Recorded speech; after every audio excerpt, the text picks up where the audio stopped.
Hello and welcome back to your therapy guide. I'm Dr. Yadegarfard, and today we're going to explore something that quietly shapes how we feel about ourselves, other people, and our past, often without us realizing it. Today we're talking about how our minds rewrite stories.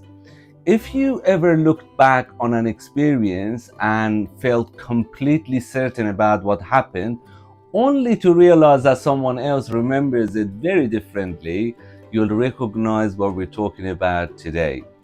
This isn't about memory being broken, it's about understanding how the human mind constructs meaning, not just records events.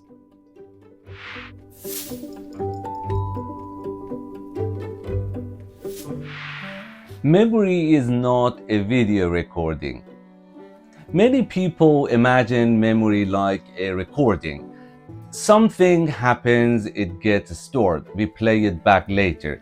But that's not how memory works. Human memory is reconstructive, not reproductive. Each time you remember something, your mind is not replaying the past, it's rebuilding it. It does this using your emotional state at the time, your current beliefs, past experiences, expectations, and the meaning you've made. This rebuilding happens automatically, and most of the time we are not aware of it's happening.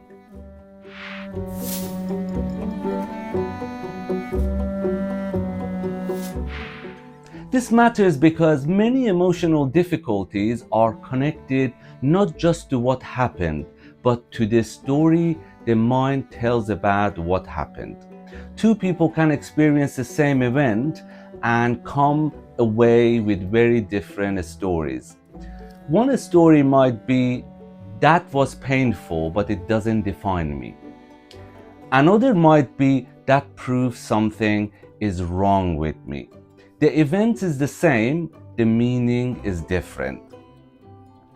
And meaning shapes emotion.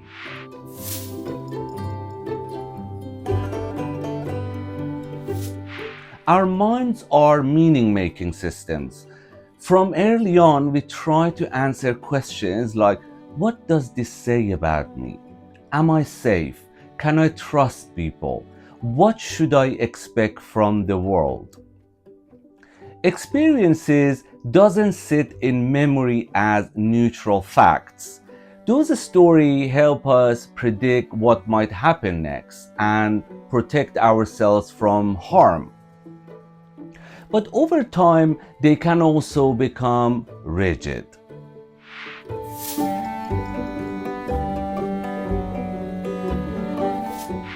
When stories become unhelpful. Stories become unhelpful when they oversimplify complex experiences, lock us into one interpretation, erase alternative explanations, and turn past pain into present threat.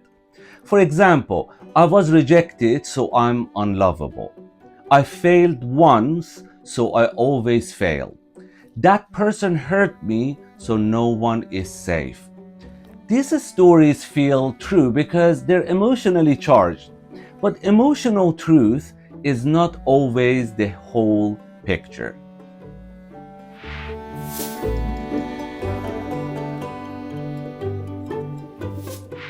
Memory is closely linked to emotion. High emotional intensity tells the brain, this matters, remember this. But emotion also shapes which memories come to mind and how those memories are recalled. When you're anxious, for example, your mind tends to retrieve memories that fit anxiety. When you're low or you're depressed, your mind tends to retrieve memories that confirm hopelessness. This isn't deliberate, is not a flaw, it's how the brain tries to stay consistent and predictable.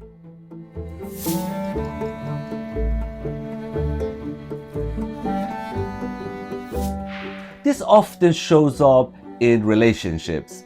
People say things like, that's not what happened. you're remembering it wrong.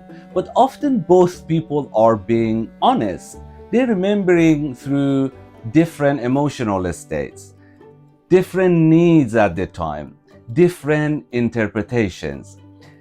The disagreement isn't only about facts, it's about the story each person's mind constructed.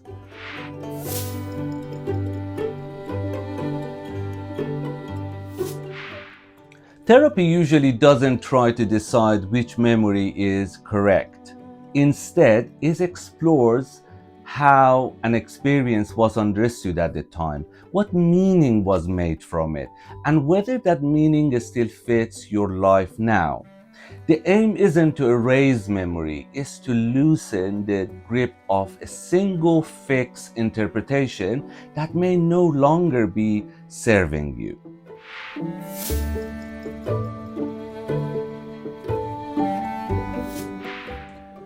Imagine a child who grows up with frequent criticism.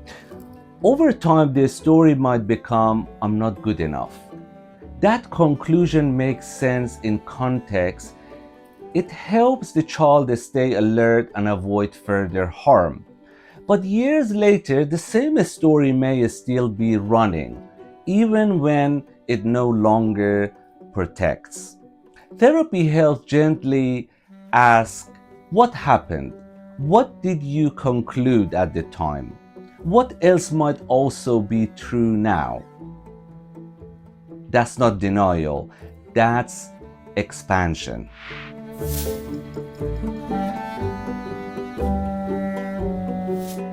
Stories formed during emotionally intense experiences often feel unquestionable.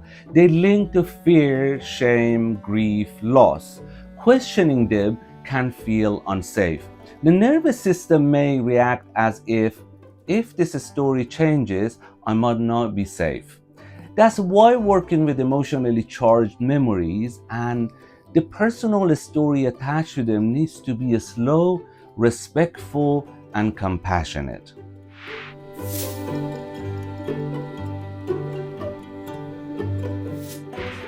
Realizing that the mind rewrites stories can be powerful.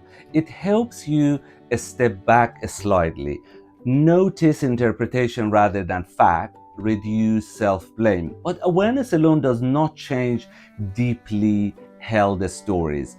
Change happens when awareness is combined with emotional safety, repetition, curiosity, and new lived experience. That's where therapy supports the process.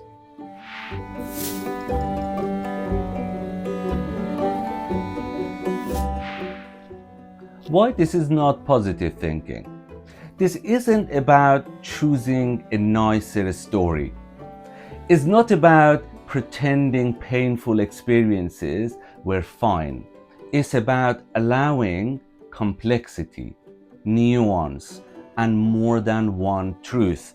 A story can hold pain without defining who you are.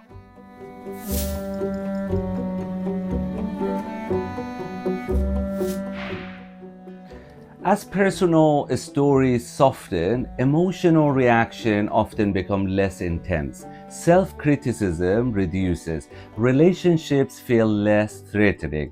Choice increases. Not because the past disappears, because it stops controlling the present.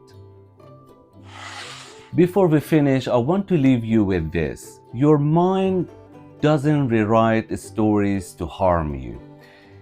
It does it to help you survive, make sense of your experiences, and move forward.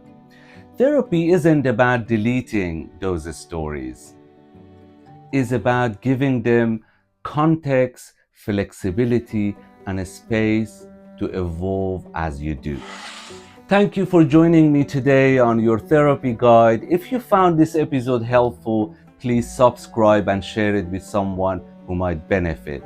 Until next time, as always say, stay curious, stay compassionate, and take care of yourself.